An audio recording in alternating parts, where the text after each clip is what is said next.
Good day. I'm Brett Heinzman, and I want to welcome you, our GC delegates, into this conversation that will inform you as to the impetus for a special adjourned sitting of the General Conference to take place on March 3rd, 2025. Taking part in this conversation are our bishops, our FMCUSA board chair, and the members of the group that has been working together over the last year to examine the practices and structures of the Free Methodist Church. In the email you received, the resolution, an executive summary of the recommendations brought to the church for changes, and the required 90-day notification of the meeting to come on March 3rd. So let's begin with introductions.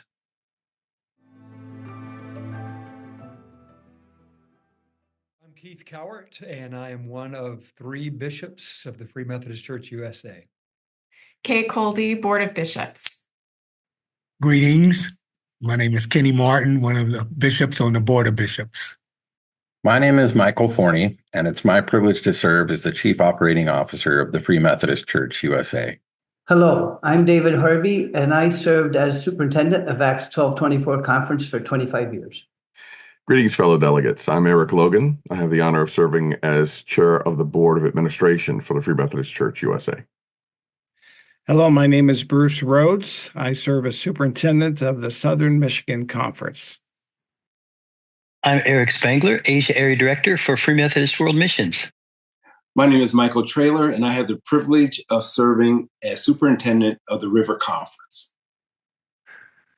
My name is Dale Woods, and I serve as co-superintendent in the East Michigan Conference and area director for the Middle East for Free Methodist World Missions.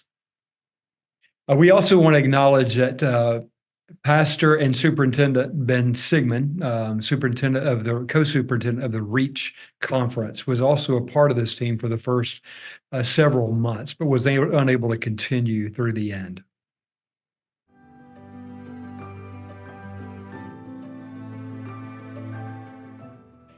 We think it's important for you to understand the early beginnings of why this team was put together. When the 3 of us, Bishop Kay, Bishop Kenny, and myself, were elected in July of last year, we met just a few weeks later for our first retreat. And we had 3 or 4 days together. We spent a lot of time praying together and trying to discern what the Lord was saying to us. And among other things, there were 3 strong convictions that came out of that time.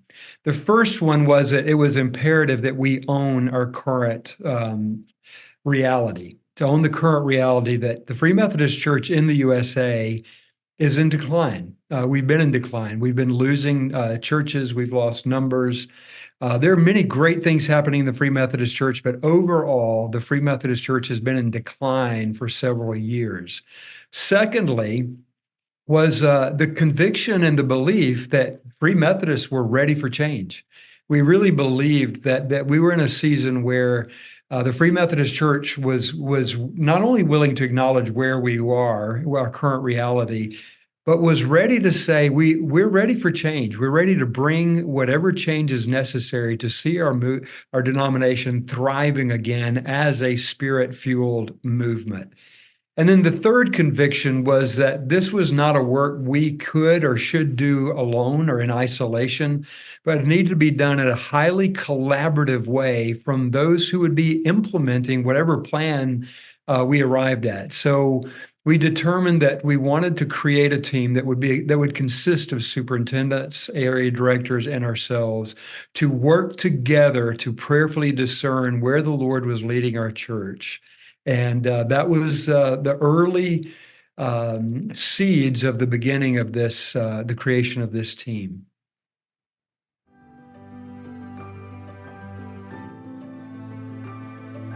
We considered how we could work towards igniting a spirit-fueled movement. We need to know, where are we in reality? As Bishop Keith said, we were aware of decline, but through the last year, there's been a good amount of work done to help us capture our reality. And so I want to share with you right now some statistics that have been collected for us for this purpose. So with regard to our leadership pipeline, how are we doing at raising up and developing leaders to carry the church forward?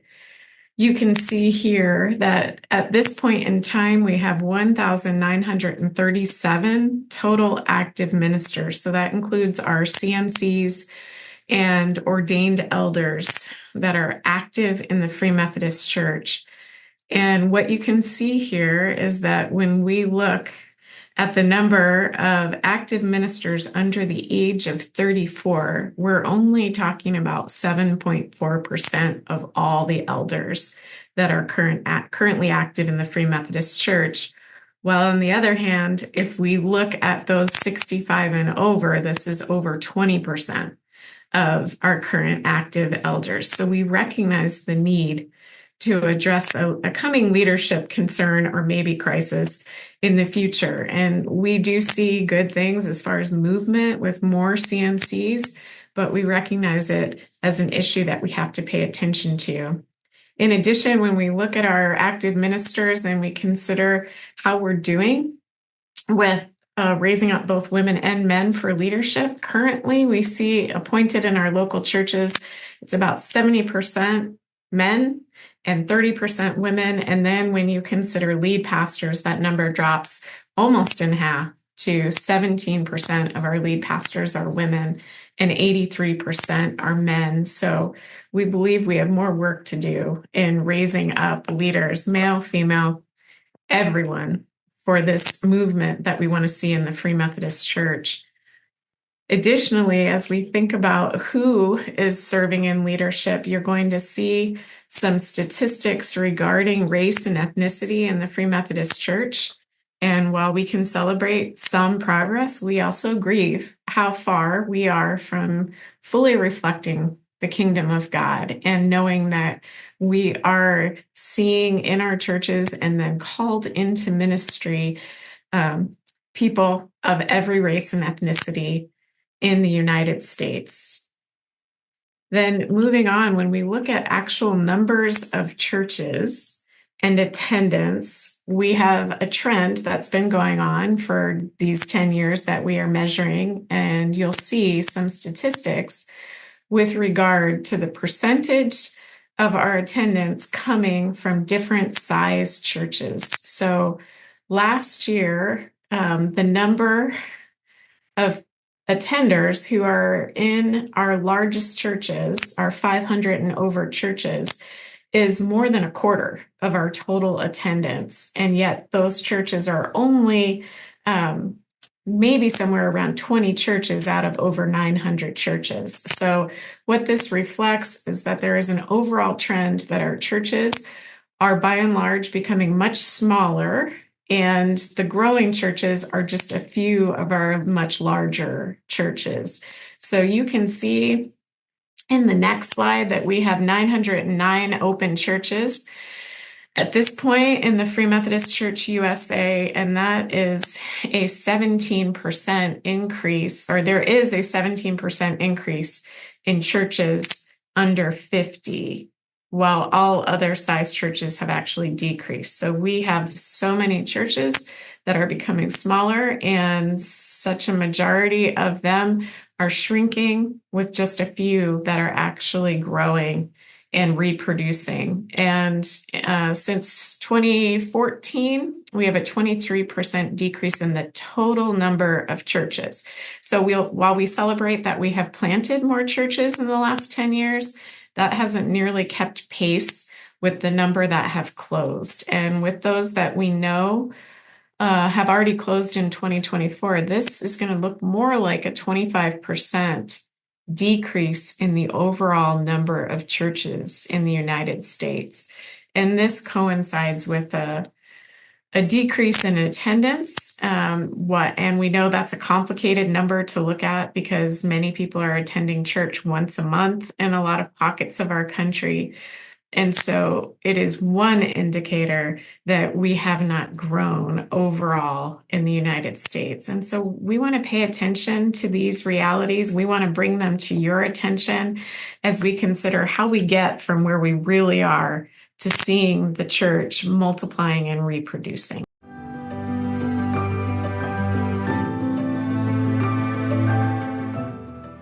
So we saw this as an urgent call to put a task force together, which we call Unleashing Missional Momentum. So as we gathered with the superintendents, we decided that we should work together to form this team. And so each area, the superintendents had a representation that they chose their colleague to represent them. So on this, what we call from the South, we have David Harvey and Ben Sigmund. From the West, Michael Forney and Michael Traylor, and Bruce Rhodes and Dale Woods. For our area directors representation, we have Eric Spangler and also Dale Woods. I also want to share with you as we gather together that we wanted to meet to share with you the major priority of the that we met frequently. We had 5 Zoom meetings, 4 in-person gatherings with 2 to 3 days each. It was soaked in prayer. We spent a lot of time in prayer, listening prayer, and this is how we began unleashing Missional Momentum Task Force.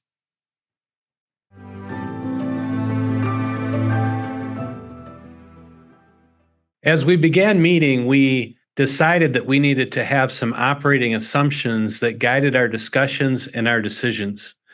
First of all, we realized that we are not working out of a spirit of anxiety driven by a crisis in the church, but instead out of a passion to see Jesus glorified and his kingdom expanded in and through the Free Methodist Church.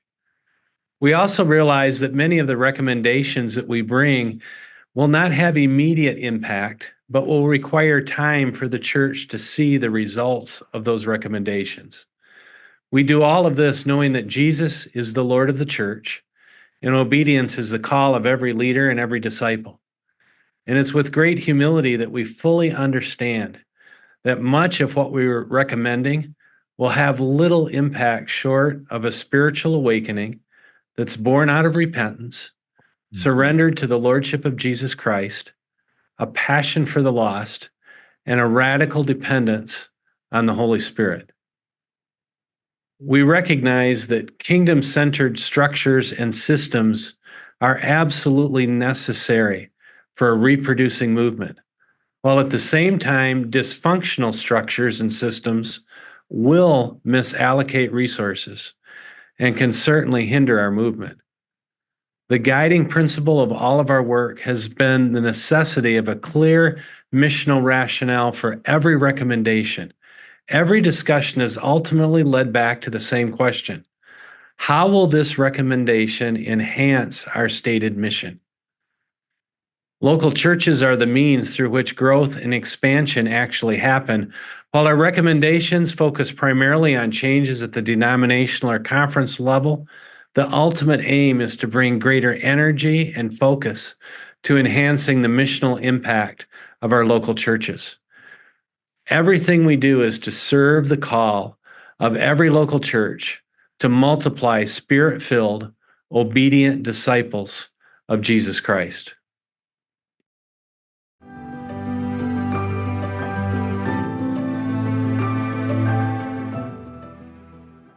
There's an old saying that says organizations have systems and structures that are perfectly designed to get the results that they're achieving. So if you want to get different results, the question is, what changes do you have to make? And what changes in systems and structures do you have to make? So I want to talk about just some of the things that the committee has discussed, some of the things we've evaluated, some of the changes that we've talked about. And we've talked about several different categories of change. We've talked about change in roles of bishops and superintendents, and talked about, how can we make the bishops more effective, and how can we just free them up and get them with the right priorities so that they can become more effective. We talked about having them spend more time together as a group, having them spend more time together with their superintendents in their region. We talked about superintendents and how do we make them more effective and what kind of roles should they be doing. We talked about just helping superintendents to hear and obey what Jesus is saying to them about their conference and be able to implement those kind of things, and how to work with other people and to collaborate with the people in their conference to build systems that build new momentum and bring us to multiplication. We've also talked about just leadership and how do we develop leadership pipelines, and how do we help superintendents to be able to do the kind of things that they need to do, and how do we just have systems where superintendents can influence what's going on in their conference and shape what's going on in their conference, and have people respond to it. We've also talked about just developing leadership pipelines. So to get to a different place, we have to have leadership pipelines so that we have just adequate leaders who can become superintendents and who become pastors and who can become leaders in a conference and who can become local leaders.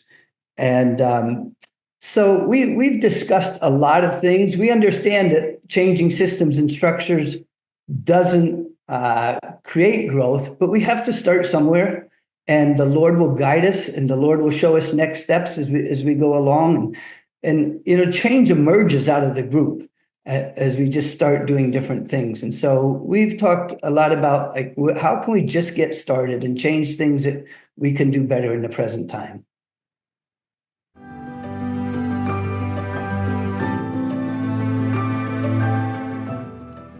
So in the month of October, the team met again for about 2 days to put the final touches on the recommendations of our work. Following the meeting, we met with the National Superintendent Leadership Team, and we had a wonderful 2 days of unpacking these recommendations and discussing them, praying together about these things, even sprinkling in some debate about the importance or the reality of some of the implications from these recommendations. At the end of the SLT meeting, we took a straw poll and had the overwhelming support of the superintendent leadership team. And that led us right into our National Board of Administration meeting, which occurred at the end of the week. And again, bringing the recommendations forward, unpacking them to the BOA, allowing a good time of questions and answers and wrestling with the topics and the implication. We're just really pleased to report that we had near unanimous support for these recommendations, which brings us full circle to this particular single resolution, which we've crafted and which you've heard about.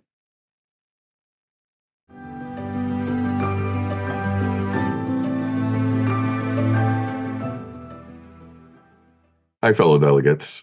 As a delegate, you are already aware that General Conference 23 was bathed in prayer prior to and during our time together. And that the first sitting of the Board of Administration in October 23, prior to that, was bathed in fasting and in prayer prior to our meeting. God impressed on me the spiritual nature of administrative decisions. I came into this role as chair with fear and trembling, to be quite honest with you. But God was saying to me, this is a spiritual thing that we're doing, and it's not just administrative.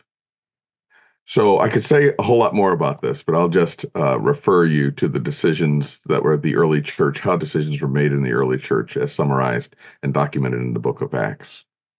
To foster greater connectivity, I attended each meeting of the superintendent's leadership team.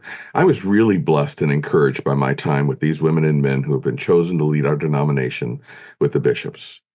As a board, we have a deep desire to align with and foster the spirit-fueled movement we so desire, God working through our bishops, our superintendents, and our local pastors. You've heard the context of why we're coming together for this and for this action, and you've heard about the current state of the Free Methodist Church. Before I read the resolution, which you already have in your possession there, just summarize the three primary factors. The planning timeline to prepare for each general conference for the World Ministry Center, for the COO and the Board of Bishops. The desire to give the Board of Bishops the space and time to effectively implement these, and that delegations have adequate time to process the resolutions that bear significant weight on the future of the Free Methodist Church. The resolution was written and approved by the Board of Administration with 22 yes, no negative votes, and 2 abstentions. And so with that, I'd like to share with you the resolution that you will be voting on for our special sitting, if we pass this. Convening an adjourned sitting of the 2023, this is the title, convening an adjourned sitting of the 2023 General Conference to act on a recommendation from the Board of Administration that the next General Conference be convened in 2029 and that the Board of Bishops elected in 2023 be authorized to continue in office until July 2029. Whereas the number of Free Methodist churches in the USA has declined by 23% since 2013, which tells us that the church is not currently spiritually and organizationally aligned with the call of God. And whereas our godly, competent Board of Bishops and superintendents, the stable financial giving in the general church, and the pockets of life-transforming ministry in our tribe tells us that although we are in decline, God has not yet lifted his hand of blessing from the Free Methodist Church USA.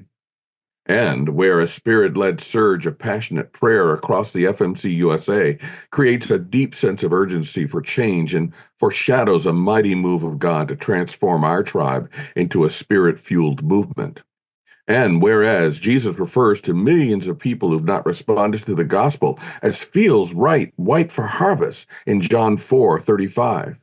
And he says that it is to his Father's glory that we bear much fruit in John 15:8. And whereas the servant leaders of the FMCUSA sense that God is now giving our declining organization a window of opportunity during which we must cooperate with Jesus as he prunes, refines, and transforms our denomination.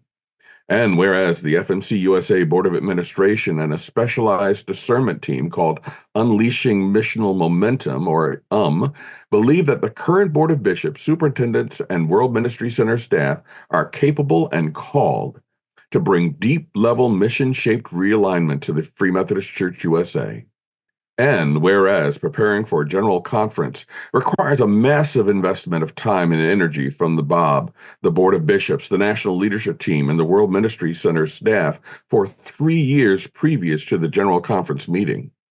And where the annual conference delegations will need more than 6 months of time to process resolutions for significant changes before the next general conference.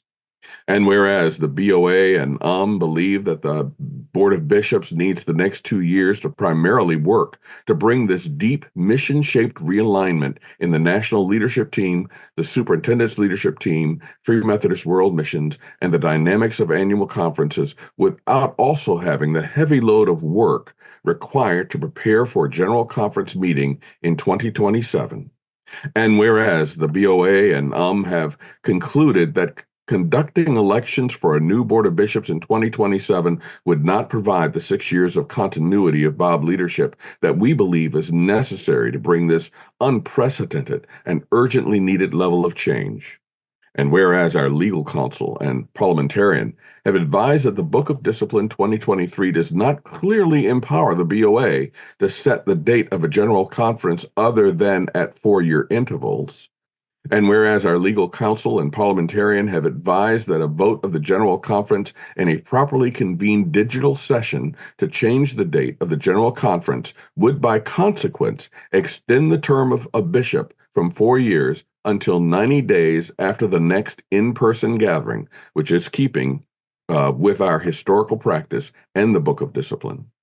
And whereas the BOA believes that it is organizationally and spiritually proper for us to both communicate openly in this way to the full membership of the General Conference and to express our deep trust that the Holy Spirit will move mightily across the General Conference of the FMCUSA as a united body. And whereas the FMCUSA BOA on October 12th, 2024, voted to convene an adjourned sitting no later than 6 months from this date of the General Conference 2023 delegates to act on a resolution asking to establish the date of the next General Conference in July 2029, which is 6 years from General Conference 2023, and to extend the term of the current Board of Bishops to 6 years. Therefore, be it resolved, the next General Conference of the Free Methodist Church USA will be in July 2029, and as a consequence, the term of the Board of Bishops elected in July 2023 will be a 6-year term. We're going to ask that you prayerfully consider this as you meet.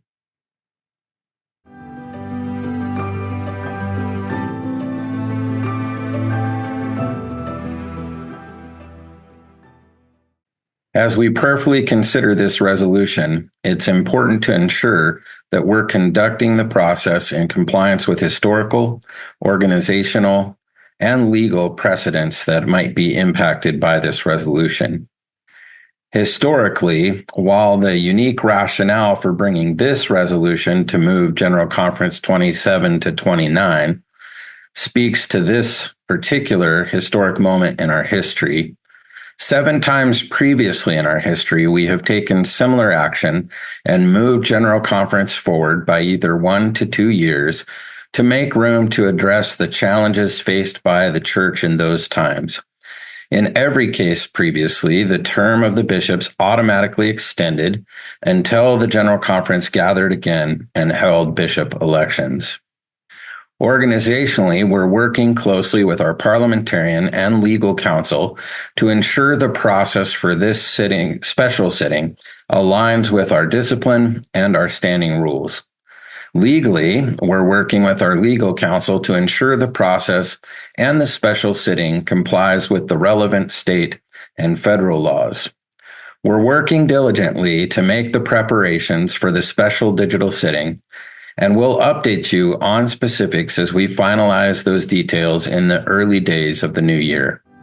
Thank you for prayerfully considering this resolution. We look forward to our gathering on March 3rd, and until then, may God's grace and peace be upon you.